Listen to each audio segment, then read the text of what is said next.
Good evening, it's Katie Weeks, and I'm here to show you my Stamp of the Month kit for the month of November.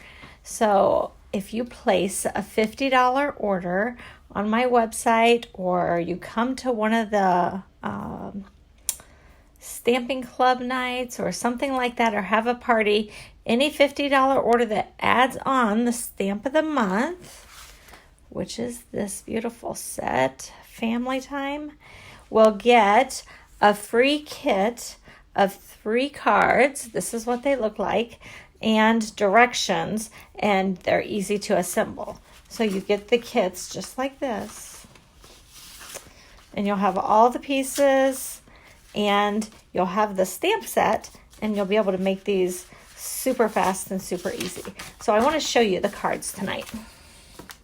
So this is card 1.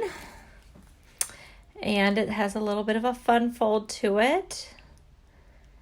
And I would say when you're putting it together, the one thing you want to remember is only put adhesive on the back on half of this plaid panel, because you don't want to put it all the way down and seal the whole thing together. So that's card 1. Card 2 is this fun check on the front. And I'm a little OCD, so I liked all of my stripes going the same way. You can make them go every which way if you want, but that was how I liked it. And card 3 is this one. And it has a little bit of second generation stamping right here with the candy apple. And if you can see, the center was also stamped in second generation, and then regular stamping on the top part for the details on the flower. I did pre-stamp everyone's panel with the word Christmas, because that was not in the stamp set. So this did not say Christmas at all. It did say time is the best time. And so I actually cut this one. And if you notice on the directions, I even tell you how to slice it. Cut the stamp time, slice is the slice best time. So it should be pretty easy to do it. Some people don't like to cut their stamps up. I certainly do, because it gives me all the flexibility in the world to do lots of things with my stamp sets. You can also mask it off and stamp it on there as well if you want. So this is the card kit that you get. The papers were all done with Holly Jolly. So that's the Holly Jolly paper pack. And you see I used these papers for this. And the Christmas was actually, that sentiment was taken out of this cute little set for with the nutcracker on it. It's actually called Cedar and Pine Card Making.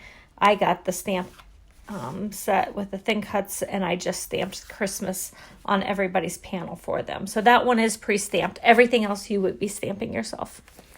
So those are the cards for the month of November and the card kit for the month of November. And I do have next weekend, you have the opportunity to come and make an item on my buffet, which is cards. There's a couple cards, a tag, and an ornament that you can make, and that's even without an order. If you place an order, you can make one of each thing on the buffet, and it's kind of like a food buffet. Like, who doesn't want to sample everything on the buffet? And then you can place your order, and if it's a $50 qualifying order and you add on the Stamp of the Month, then you get the card kit so that you can make these 3 cards yourself. And I don't think it will take you but 5 minutes maybe a card to put them together. Everything's pre-cut, and there's just a very little bit of stamping. I will tell you this, I think this is the trickiest part of the stamping, at least it was for me. This little wreath came from using this guy right here, this little vine. And that vine is not very curved, and I kept playing with it and playing with it, and I would encourage you to play on scrap paper. I don't even know if you want to see this mess. This is my scrap paper. And I drew squares that were 2 1/4 inch till I kept practicing till I got the right curve. And then once I finally got the right curvature, then I stamped my image. And you notice this was second generation. I stamped off on here. So that's kind of a mess. Not very pretty to look at, but makes for pretty cards when you're all done. So those are the cards. And thanks for joining me tonight. Have a great evening, ladies. Bye.